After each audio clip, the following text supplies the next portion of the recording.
Hey everyone, welcome to the Bitcoin video today. Just perfect timing. I had somebody in the Discord server say, anybody have any thoughts on what's going on in the market? So here we are. Before I get into this, of course, this isn't financial advice. I'm not your financial advisor. You're responsible for your own trades, managing your own risk, doing your own research. This is a very volatile market, but all markets are pretty volatile right now. I think we could all agree that. So let's go ahead and take a look at things here. I just want to pull up our main count that we've got, at least from the history. Now we're looking into the future. We can't predict the future, but what we can take a look is some visual cues as to what the price action currently looks like to determine where we're going to be going from here. So I'm looking at a 6-hour chart so we can see the whole history. We have a good 5-wave impulse moving its way up. The subdivision, it looks pretty good here, topping out up here at the top. And we look like we do have a WX, and this X likely could come all the way down here because it is this triangle, and then a Y, and then an X, and then we have an A, a B, and of course a potential C bottom down here. I say potential because we are drilling into current price action, and there is a valid count that puts us going a little lower. There's another account that takes us a lot lower, but the one level that I want to pay the most attention to right now is this level right here, which is at $6,380. Okay, so we have a bottom here. This was a big steep drop that happened at Bitstamp back in May of 2019. And then we have our pullback over here on mid-December of 2019. Both of these pulled down here. Now, the reason why I point out this specific level is because, let me move down to an hourly chart here. So the 6,380 level, moving down to an hourly, we fell below that level. We consolidated below that level. We created a little bit of a floor, and that was our ceiling. And this was actually our ceiling for quite a while. But as you can see, we have started to trade above this level, which is at about 5,600. So 5,600 was the floor, and then it became the ceiling. We talk about support, flipping resistance, and we tried to push through it, and then we got rejected, and then it was resistance again. But now, something that we haven't done since back here on March 12th, we're closing hourly candles above 5,600. That is something we have not been able to do since then. We closed one candle, but we got an immediate rejection. So I wouldn't count that as a clear, confirmed push above there because it was just an immediate rejection. But now things are looking a little bit better. So now what I'm going to be paying attention to is really the median of this channel. I'm actually going to move this up here because I think we do have this level right here that we are now paying attention to, which is about 59.30.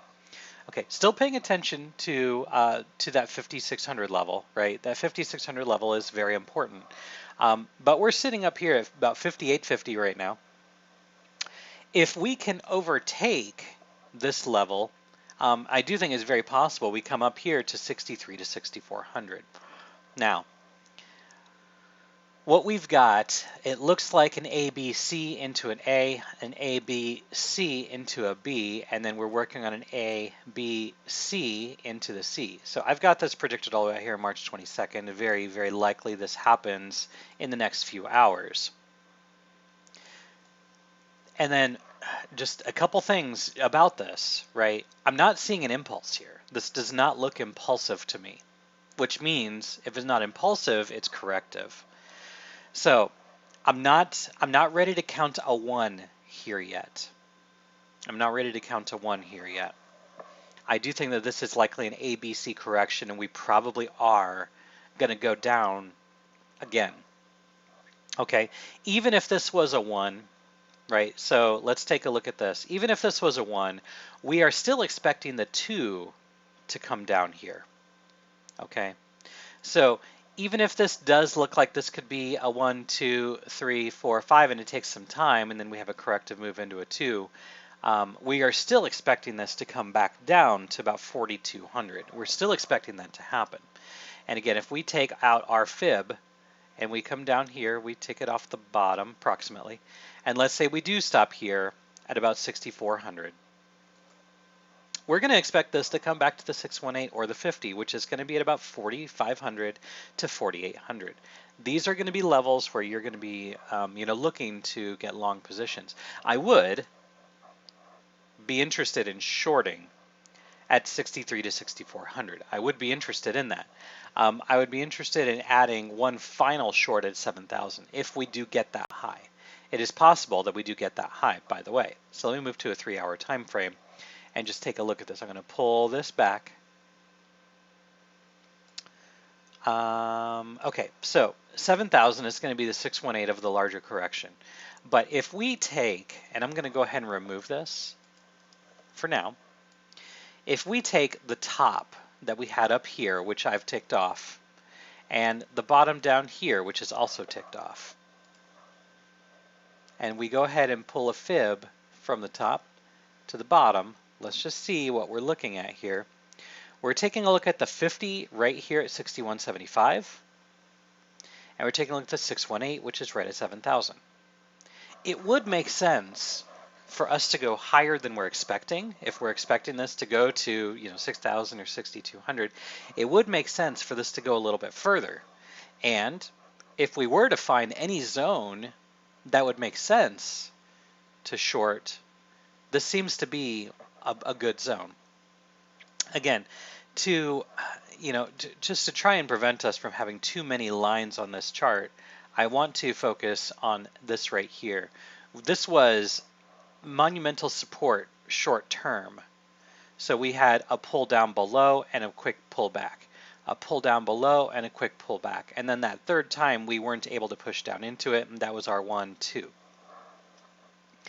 And then if we go to an hourly time frame, still paying attention over here, hourly time frame, let's take a look at our indicators. This is going to be hard to see, but I'm going to be focusing on the red.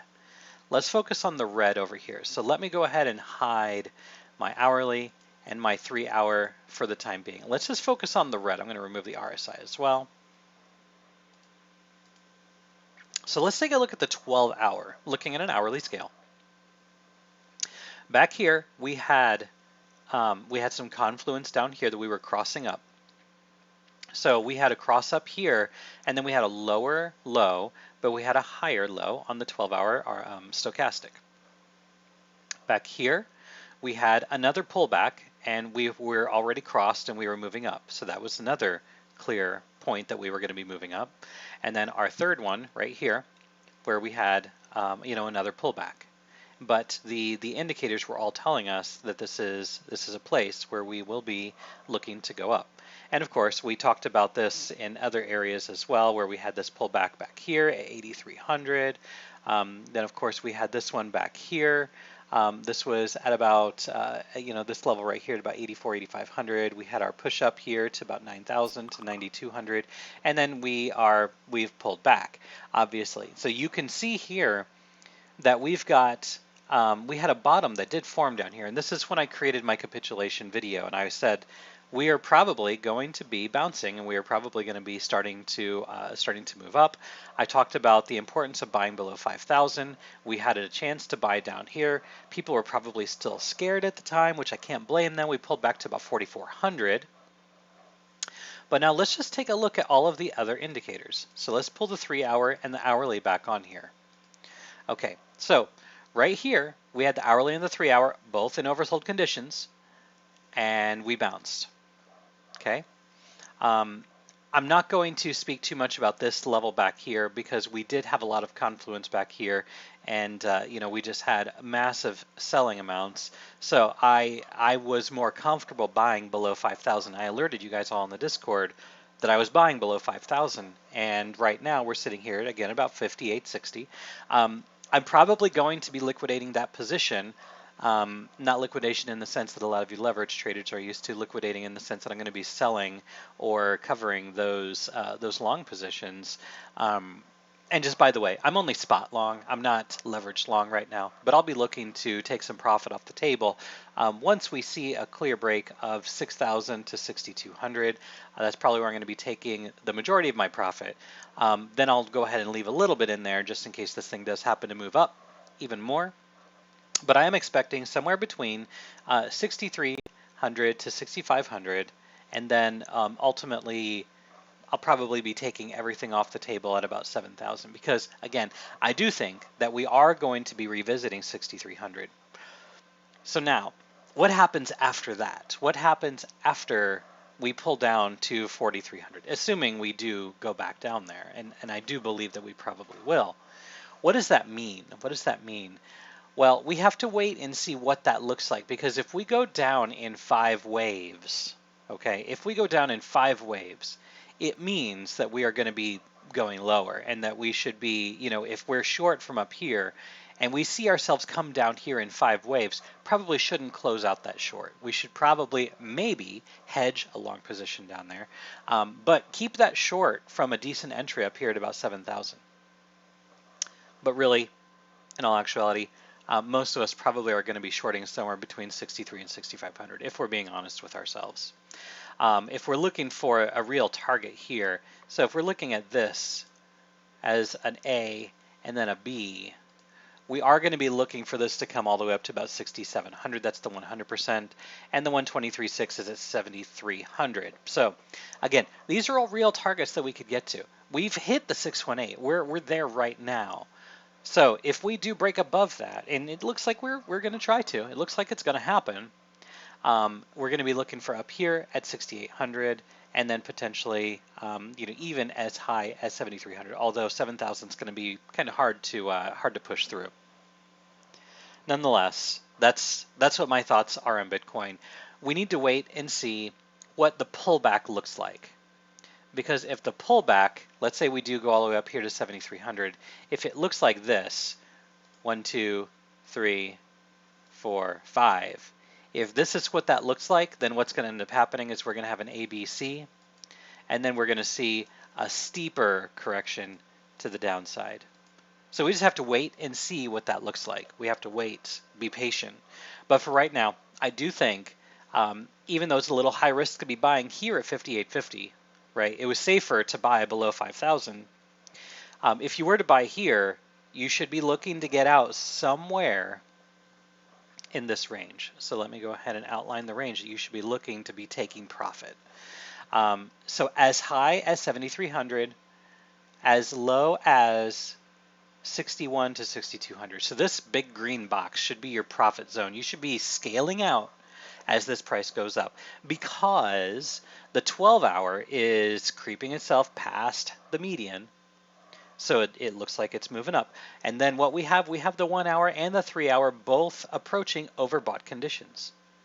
So what we've got, we have potentially some bearish divergence that is, completely unconfirmed, by the way. If we go straight down from here, then we're definitely going to be having some bearish divergence. But I still think that we're probably going to move up here into this zone. I also believe the same thing likely to happen tomorrow, and for Bitcoin over the weekend, likely going to be seeing this uptick into the weekend, and it's probably going to be when institutional investors are currently out of the market. So I would wait to see this happen, because a lot of people are short. And when people cover their shorts, that means they're buying. You have to buy to cover a short, especially in a perpetual contract like what XBT USD is. Futures settle differently. Like XBT M20, XBT Z20, when it is released, those are all going to settle differently. But on a perpetual swap, like XBT USD is, you have to buy to exit that position. You're not going to hold that position forever. So in order to get out of a short position, you have to buy. As this price continues to move up, short sellers that sold up here are going to be squeezed out of their positions, because they're going to want some profit. They're going to want some profit too. As this price moves up, these people that shorted up here, although they are still in profit, they're going to have less profit because the price is going to be moving against them. So the 1 hour and the 3 hour, both in overbought conditions currently. So it wouldn't surprise me if we did turn around and come back down right now, which is why I said that it is risky to be buying here at 5,850. But I still think that there is some probability that even if we do pull back, even if we pull back down here to about 5,500, we're probably going to push up here to potentially 63 to 6,500. Really, our equality target is going to be there at about 67.50. And from there, I would say take the short and go ahead and ride that down a bit, because I do think that it is going to come back down, potentially back down to 43 to 4,400. We'll see how high we go before we determine how low we go.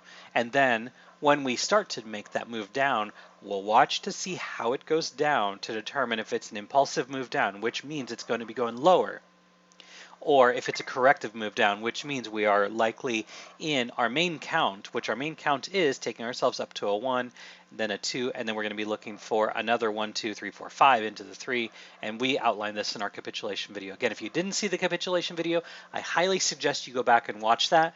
It's a video that I did, I think, on the 13th. Yeah, it was on the 13th, because it was right after we capitulated here. Lots of really great information in that video. I highly suggest you go and watch that. It is lengthy, which is why I'm not going to recover all of that here. But watch that video if you haven't already. If you want an access to our Discord video, our Discord server, just throw in a comment. We want you there. We want you there. Good conversation happening there. It's been really buzzing in the stock channel here lately. But now that Bitcoin is finally starting to move a little bit, it's been very stagnant, very boring the last couple days. So naturally, things have been a little boring there. But now that Bitcoin is finally going to start moving, I do expect things to pick up a little bit, which is why I thought that it was very important to do a real quick update on Bitcoin. All right, guys. If this video did help you in any way, shape, or form, like, subscribe, share, all that good stuff. And wherever you are in the world, I hope you're having a good day, good night, good evening. Stay healthy, stay quarantined. If you are sick, if you are ill, just be very careful out there. The whole world is, experiencing the same economic crisis event, due to this. So, I wish you all the best. And, I love our community. I love the camaraderie we have, and we want you to be part of it as well. You're very welcome, Alan.